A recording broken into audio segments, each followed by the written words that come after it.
नमस्कार, बहुत बहुत स्वागत है आपका आयुर्वेद पर आधारित हमारे इस बेहद खास कार्यक्रम स्वस्थ विचार में। मैं हूं आपके साथ, आपका साथी विकास।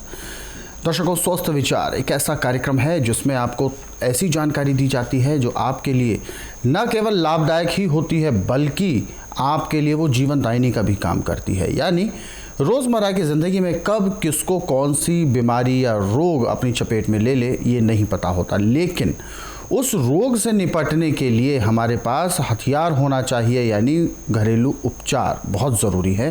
वो हमारे पास होने चाहिए, जानकारी होनी चाहिए, क्योंकि हम अपने अंदर इस जागरूकता को उत्पन्न करेंगे कि हमें अपने शरीर को स्वस्थ रखना है। तो कहीं ना कहीं ज़रा सी भी रोग की दस्तक, ज़रा भी हमारे शरीर में कोई पीड़ा हमें कहीं ना कहीं सचेत कर देती है कि कुछ तो गड़बड़ है, कोई तो रोग हमारे शरीर में प्रवेश कर रहा है। और उसी समय उसका यदि उपचार कर दिया जाए तो वो परेशानी बढ़कर रोग का रूप नहीं लेती और वो शुरू होने से पहले ही ख़त्म हो जाती है। कैसे आपको करना है, क्या है वो जानकारी, क्या आपको ध्यान में रखना है, वो सारी चीज़ें आपको इस कार्यक्रम में बताई जाती हैं। और इन सभी विषयों में हमारा मार्गदर्शन करते हैं जाने माने आयुर्वेद के ज्ञाता गायत्री सिद्ध पंडित श्री लक्ष्मण दास रतन भारद्वाज जी। चलिए सबसे पहले गुरु जी का स्वागत करेंगे, कार्यक्रम की शुरुआत करते हैं। गुरु जी नमस्कार। नमस्कार दर्शकों, ये कार्यक्रम आपके लिए है और हम चाहते हैं कि आप इस कार्यक्रम का हिस्सा बने। यदि आपके साथ किसी भी प्रकार का रोग है, कोई भी शारीरिक कष्ट है, तो सीधे तौर पर आप इस कार्यक्रम से जुड़ सकते हैं। फ़ोन उठाएं, हमें कॉल करें या आप हमें व्हाट्सएप के ज़रिए संदेश भेज सकते हैं। और इस कार्यक्रम में जो भी दर्शक इस कार्यक्रम को देखने बैठते हैं तो उन सभी से मेरी गुजारिश यही रहती है कि जब भी कार्यक्रम देखने बैठे हैं तो कॉपी और पेन लेकर ज़रूर बैठा करें। जो भी अचूक नुस्खे आपको बताए जाएं उनको आप लिख ज़रूर लिया करें, ताकि आपके जहन में वो नुस्खे उम्र भर बने रहें। चलिए ज़्यादा देर ना करते हुए शुरू करते हैं अपने नए विषय पर चर्चा। गुरु जी, आज के इस अंक में हम बात करेंगे भस्मासुर। भस्मासुर एक इस तरीके का राक्षस था कि खाता जाता था और कुछ भी उसका फिर मन नहीं भरता था। इसी तरीके की एक बीमारी कहें या रोग कहें, इस तरीके की होती है कि कुछ लोगों में इस तरीके की आदत देखी जाती है, खाते रहते हैं, लेकिन वो जाता कहाँ है वो नहीं पता चलता, भूख उनकी मिटने को नहीं आती है। तो आखिर इस तरीके की जो समस्याएं हैं वो किस वजह से उत्पन्न होती हैं और ऐसी समस्याओं के पीछे सबसे बड़ा कारण क्या है? देखिए, पाचन शक्ति को मजबूत करने के लिए तो बहुत तरीके हैं, परंतु जिनकी पाचन शक्ति पहले स्ट्रांग है और जितना मर्जी खा ले उनका कभी भी पेट भरता नहीं। यानी इस रोग को हम ये कह सकते हैं कि उनकी पाचन शक्ति ज़रूरत से ज़्यादा ही स्ट्रांग होती है। स्ट्रांग है जी। और जैसे अग्नि में कोई चीज़ डाल के भस्म हो जाती है, ऐसे खाए पिए को पिचा के वो हाजिम कर जाता है। और ये लाखों में कोई एक होता है, ऐसा हर एक को नहीं होता है रोग। और जिसको ये रोग है उसको 20 आदमियों का खाना खिला के फिर भी कहें कि कुछ चाहिए तो फिर हाँ करेगा कि हाँ चाहिए जी। अब जिसकी इतनी प्रबल पाचन शक्ति तेज है कि अभी खाया और 10 मिनट बाद फिर खाने को चाहिए, उनके लिए ऐसे तो हमारे पास सैकड़ों नुस्खे, परंतु अभी टीवी के माध्यम से जो मैं आपको बताने जा रहा हूँ इसमें 3 चीज़ें हैं। नीम के पत्तों का रस, पके हुए शहतूत का रस और भैंस का दूध जी। ये तीनों चीज़ें बराबर मात्रा में मिला के उसको एक गिलास हर 1 घंटे बाद ताज़ा निकाल के देते जाए। नीम के पत्तों का और शहतूत का रस ताज़ा निकालना है। भैंस का दूध जो आपने निकाल लिया हल्का गर्म होना चाहिए, ठंडा ना हो, फ्रिज का ना हो। तो नीम के पत्ते, शहतूत का रस और भैंस का दूध उसकी पाचन शक्ति को कंट्रोल करेगा। अब जो 10-10, 12-12 आदमियों का खाना खा जाता है, जब आप हफ्ता 10 दिन इस क्रिया को करेंगे तो उसका 4 रोटी का काम रह जाएगा। 4 रोटी पेट भर जाएगा। सहतूत पके हुए का रस, नीम की पत्तियों का रस और बकरी यानी जो कम से कम 6 महीने का बच्चा जिस भैंस का हो चुका उसका दूध। ये भूख को कम करने के लिए अग्निबाण है। अब इसमें हम उसकी रोटी के अंदर भी थोड़ा परिवर्तन करेंगे। गेहूँ 5 किलो, चना 2 किलो, सोयाबीन 2 किलो, मूंग 1 किलो, मोठ 1 किलो, बाजरा 2 किलो, चुलाई आधा किलो, सिंघाड़े 1 किलो, भुने हुए अजवाइन 50 ग्राम, भुने हुए तिल 100 ग्राम। ये सारी चीज़ें पहले अलग अलग धो के सुखा लें, फिर तो सबको इकट्ठा करके हाथ की चक्की या तो सोने पे सुहागा उसमें पीस ले, नहीं तो जो सिंगल फेस की मोटर घरों में चक्की लगा रखी उस चक्की से आटा पीसना। आटा गर्म नहीं होना चाहिए पीसती दफ़ा, बस इतना स्लो पीसना है। और आटा भी ऐसा पीसना जैसा नदी के किनारे का रेता होता है जो हाथ में लेने से सरके। अब जो भी आपने दाल सब्जी कोई भी चीज़ खानी है उसको मिट्टी के बर्तन में बनाएं तो सोने पे सुहागा, नहीं तो आप स्टील के बर्तन में या पीतल के कलाईदार बर्तन में उसकी सब्जी दाल जो भी बना सकते हैं। कुकर में या अमोनियम के बर्तन में इसको नहीं बनाना, इतना ध्यान रखना। अब जब आपने जितनी भूखा उतना आटा ले लिया, गूंद के सख्त पानी के अंदर रख दिया। अब आपने दाल सब्जी जो भी बनानी उसको बना लिया।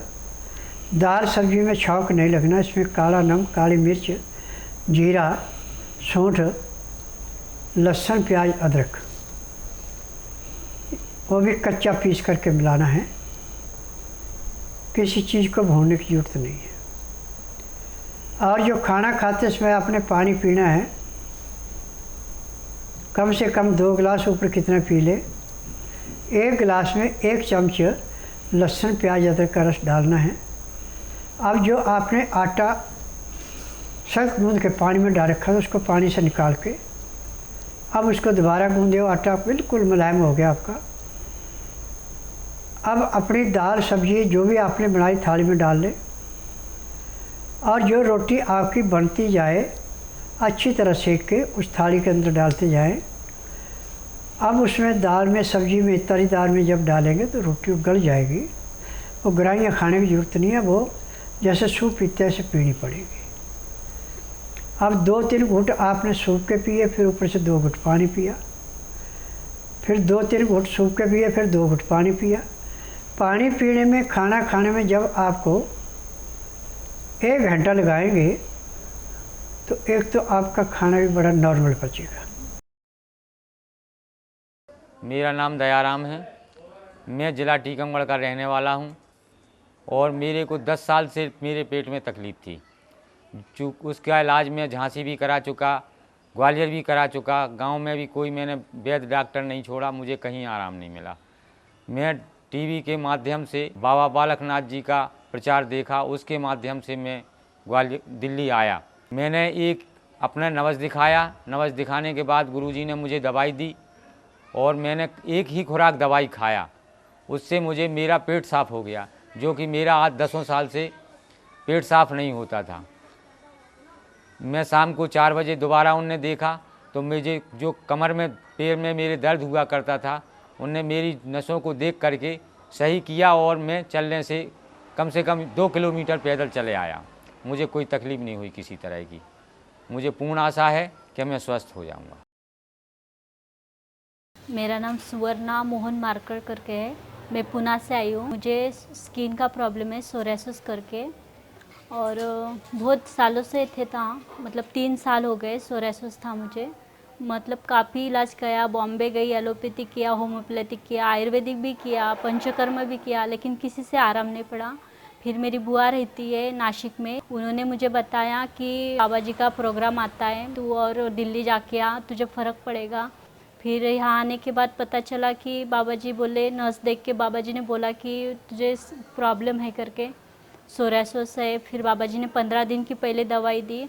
उसके बाद में बाबा जी ने बोला था कि बढ़ेगा, फिर बाद में बोला था कि कम हो जाएगा।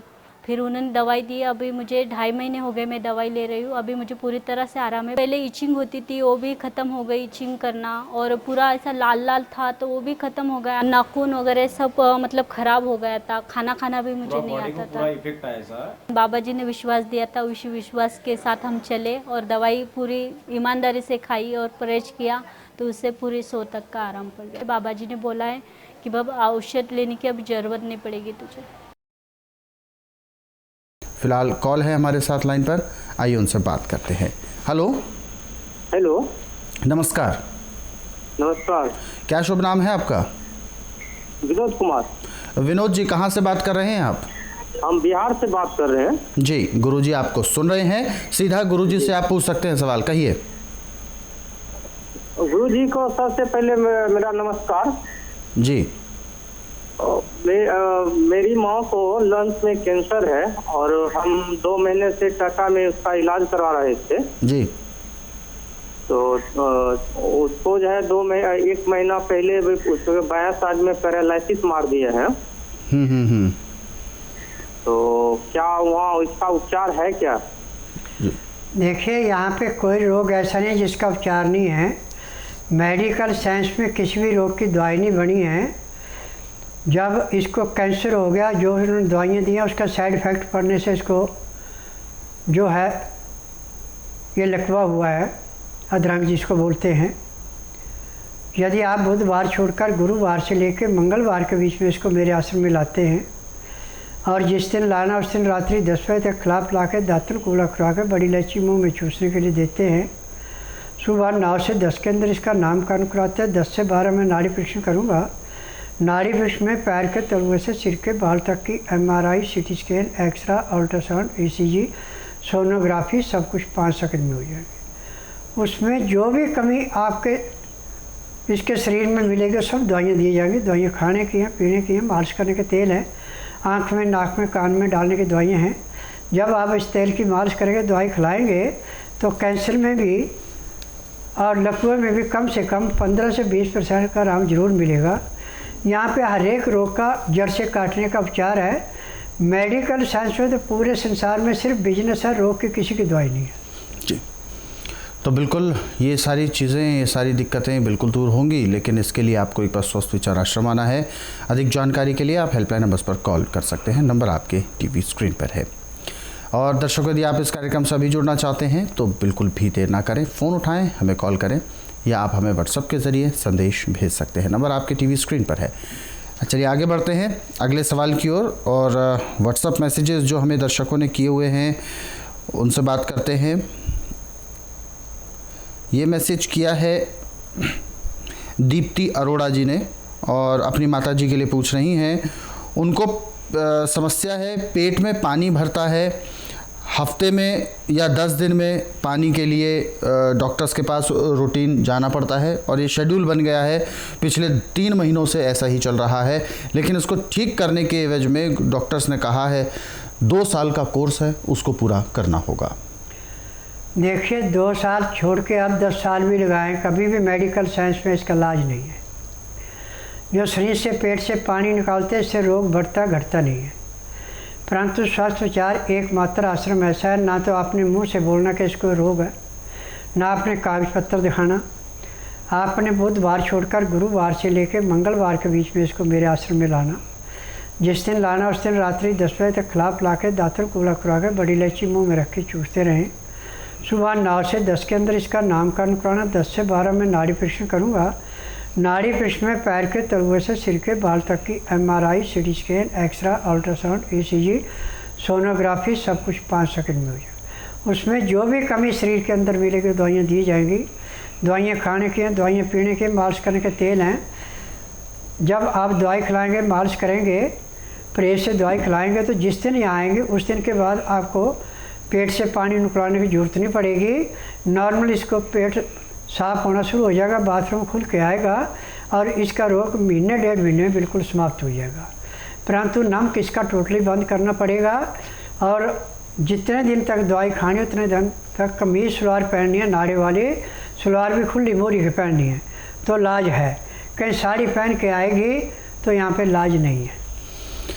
तो बिल्कुल क्या कुछ आपको बातों का ध्यान रखना है, सावधानी, नियम, परहेज़ क्या है, वो सारी चीज़ें आपको बताई गई हैं विस्तृत तौर पर। यदि आप पूरी जानकारी लेना चाहते हैं तो आप स्वस्थ विचार आश्रम के हेल्पलाइन नंबर्स पर कॉल कर सकते हैं सुबह 10 बजे से शाम 4 बजे तक। नंबर आपके टीवी स्क्रीन पर है। फिलहाल एक और दर्शक हैं हमारे साथ लाइन पर, आइए उनसे बात करते हैं। हेलो। हेलो, नमस्कार। नमस्कार सर जी, क्या शुभ नाम है आपका? सर मैं चमन बोल रहा हूँ। तरुण जी, अपना सवाल पूछें, क्या समस्या है आपकी? सर मेरी बेटी को ना फिट्स के दौरे पड़ते हैं, मिर्गी के दौरे पड़ते हैं। मेरे कितने उम्र है बच्चे की? बच्ची 12-13 साल है, बेटी 12 से 13 साल की है। देखो बेटा, एक मिर्गी का दौरा होता है, एक चेहरे का होता है। मिर्गी का दौरा पड़ता है या तो पानी के नज़दीक या अग्नि के नज़दीक या भीड़ में या ऊंची जगह पे। और जो चेहरे का दौरा है आपको कहीं भी पड़ सकता है, बल्कि ज़्यादातर रात को सोए पड़ता है। मिर्गी के दौरे में मुंह से झाग आती है, चेहरे में झाग नहीं आती। तो चाहे मिर्गी का दौरा चाहे चेहरे का दौरा है, आप इसको बुधवार छोड़कर गुरुवार से लेकर मंगलवार के बीच में मेरे आश्रम में लाइए। जिस दिन आश्रम में लाना उस दिन रात्रि 10 बजे तक खिलाफ ला के दातन कूला करवा के बड़ी इलायची मुँह में रख के चूसते रहे।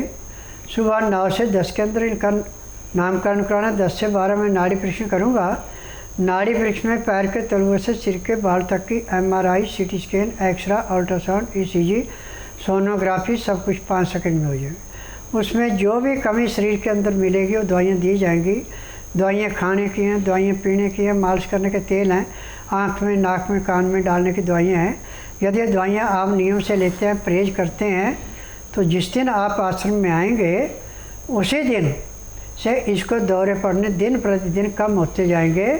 जो मैं आपके पास नाक में डालने की दवाई दूंगा, जैसे इसको दौरा पड़ा, नाक में दवाई डाल दी तो 2 सेकंड के अंदर दौरा खुल जाएगा। जब आप ऐसे दौरा 5-6 बार दिन में दवाई डालेंगे तो दौरा नहीं पड़ेगा। और 2 या 2.5 महीने दवाई खानी पड़ेगी, नाक में डालनी पड़ेगी, दौरे हमेशा के लिए बंद हो जाएंगे। बिल्कुल। तो इस कार्यक्रम के माध्यम से आपको जो तमाम नुस्खे उपचार बताए जाते हैं जिनको आप लिख लेते हैं, और यदि ऐसे ही अन्य किसी रोगों पर आप विशेष जानकारियां लेना चाहते हैं तो स्वस्थ विचार पुस्तकों के ज़रिए आप जान सकते हैं। इन पुस्तकों को आप रोज़ाना 10 से 15 मिनट भी पढ़ते हैं तो अधिकांश रोगों को तो आप घर बैठे दूर कर सकते हैं। पुस्तकें मंगवाने के लिए हेल्पलाइन नंबर्स पर कॉल करें, नंबर आपके टीवी स्क्रीन पर है। और दर्शकों, हमारे इन कार्यक्रमों को आप देखते हैं, यानी स्वस्थ विचार कार्यक्रम को आप संस्कृति टीवी के माध्यम से देख पाते हैं। और संस्कृति टीवी को अब आप अपने मोबाइल पर भी देख सकते हैं 24 घंटे कभी भी MX प्लेयर ऐप के माध्यम से। MX प्लेयर ऐप को आज ही गूगल प्ले स्टोर से डाउनलोड करें। फिलहाल कार्यक्रम में वक्त इशारा कर रहा है विराम देने का। गुरुजी, आप हमारे स्टूडियो में आए, बहुत बहुत धन्यवाद। नमस्कार। दर्शकों, आज के इस विशेष कार्यक्रम में बस इतना ही। आप सभी लोग स्वस्थ रहें, निरोगी रहें, इन्हीं शुभकामनाओं के साथ हम आपसे लेंगे इजाज़त। अगले अंक में आपसे फिर होगी मुलाकात एक नए विषय के साथ। तब तक के लिए मुझे दीजिए आज्ञा। नमस्कार।